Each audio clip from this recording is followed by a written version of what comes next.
раҳмони 2 карат қаҳрамон.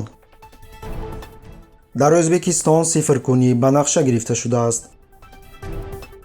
Тоҷикистон ба созишномаи сулҳ 25 сол пур шуд.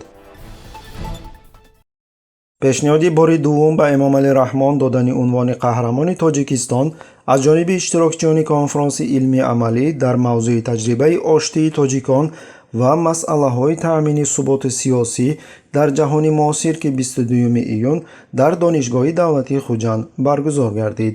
дар ин конфронс раиси вилояти Суғд Раҷаббой Аҳмадзода низ ширкат дошт. хабар медиҳад маркази матбуоти раиси вилоят. бо дар назардошти хизматҳои барҷастаи асосгузори сулҳу ваҳдати миллӣ, пешвои миллат муҳтарам Эмомалӣ Раҳмон дар барқарорсозии сохти конститутсионӣ, бунёди сохти нави давлатӣ, нақши бузурги ӯ дар бунёди давлати соҳиби истиқлол, демократӣ, ҳуқуқбунёд ва дунявӣ, ба даст овардани сулҳу ваҳдати миллӣ, амалӣ намудани вазифаҳои стратегии кишвар барои таъмини ваҳдати Тоҷикистони соҳиби истиқлол ва расидан ба орзуи ҳазорсолаи мардум аз мақомоти олии қонунгузории кишвар бори дуюм хоҳиш мекунем ки ба президенти кишвар муҳтарам Эмомалӣ Раҳмон унвони олии ватан қаҳрамони Тоҷикистон дода шавад, гуфта мешавад дар муроҷиат.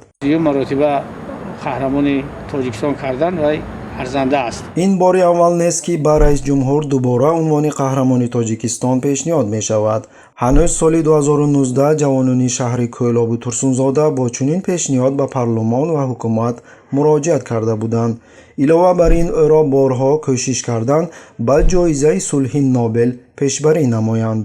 дар қаёми навбатии сардори давлат пешвои муаззин миллат prezidentlarni tahlil qilish guruhi uni o'sha konstitutsiyani moddalari рӯзи 22 июн дар брифинги расонаҳои хабарӣ мақомоти Ӯзбекистон хабар доданд ки лоиҳаи қонун дар бораи ворид намудани тағйиру иловаҳо ба сарқонуни кишвар ба палатаи қонунгузории олии маҷлиси Ӯзбекистон пешниҳод шудааст. тибқи иттилои шабакаи расмии комиссияи конститутсионӣ дар Телеграм, тағйиру иловаҳои пешниҳодшуда 66 моддаи қонуни асосиро дар бар мегирад.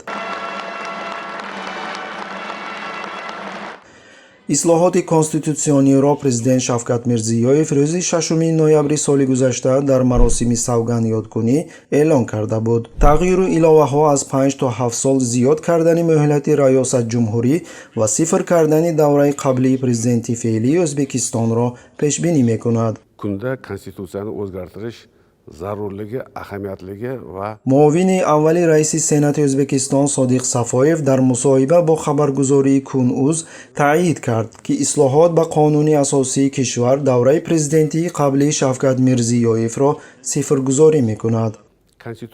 yangi konstitutsiya qabul qilinsa, u albatta barcha fuqarolar uchun, shu jumladan bugungi prezidentimiz uchun ham bu yangi konstitutsiya bo'yicha bir saylovlarda ishtirok etishga imkoniyat yaratib beradi. Prezidentimiz bu imkoniyatdan, bu huquqdan foydalanadimi, foydalanmaydimi?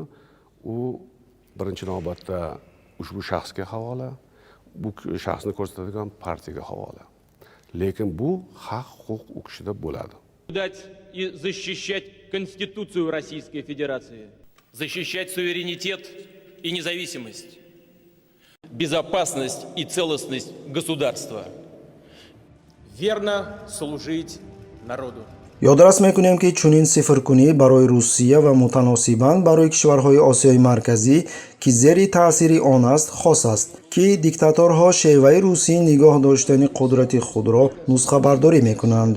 O'zbekiston Respublikasi Prezidenti zimmasiga yuklatilgan vazifalarni vijdonan bajarishga tantanali qasamyod. Бывших республик принято в таком сложнейшем обстановке референдумом 27 июн аз имзои созишномаи байни ҳукумати Тоҷикистон ва иттиҳоди мухолифини тоҷик 25 сол пур шуд. ҳарчанд ин созишномаҳоро ду тараф имзо карданд, режим 25 сол аст ки онҳоро ҳамчун хизмати шахсии Раҳмон муаррифӣ карда, аз ин ҳодиса истифода карда мардумро метарсонад ки агар итоат накунад, ҷанг бармегардад. имрӯз ба ҳама аён аст ки ташаббускори ҷанги бародаркушӣ ки боиси марги чандин ҳазор нафар фарзандони мардуми тоҷик гардид маҳз русия буд ки мустамликаҳои худро дар осиёи миёна аз даст додан намехост. Если не было бы России и Бориса Николаевича Ельцина, если не было бы Узбекистана и Ислама Кадырбекова, так таковой нации в настоящее время таджиков и государства Таджикистана не существовало. қобили зикр аст ки раис ҷумҳури тоҷикистон ки унвони асосгузори сулҳу ваҳдати миллиро дорад аз байн бурдани мардуми худро идома медиҳад. ба унвони мисол куштори ахир дар Хорух ки Эмомалӣ Раҳмон онро амалиёти вижаи зидди террористӣ муаррифӣ кард ва онро як тадбири зарурӣ хонд. дар ҷараёни он ба гуфтаи манобеи мустақил 40 нафар кушта ва ҳудуди 300 нафар боздошт ва мавриди шиканҷаи шадид қарор гирифтанд. дигар илоҷи дигар набуд. мо медонистем ки ҳамин чизо уно яроқ асли ҳамаи ин чизоро мосторо метарконданд дарушон кӯпрукоро метарконданд. ҳай мо амр додам ки бинед то ҳадди имкон яроқбадастҳоро безарар гардид ё ки ба дастгир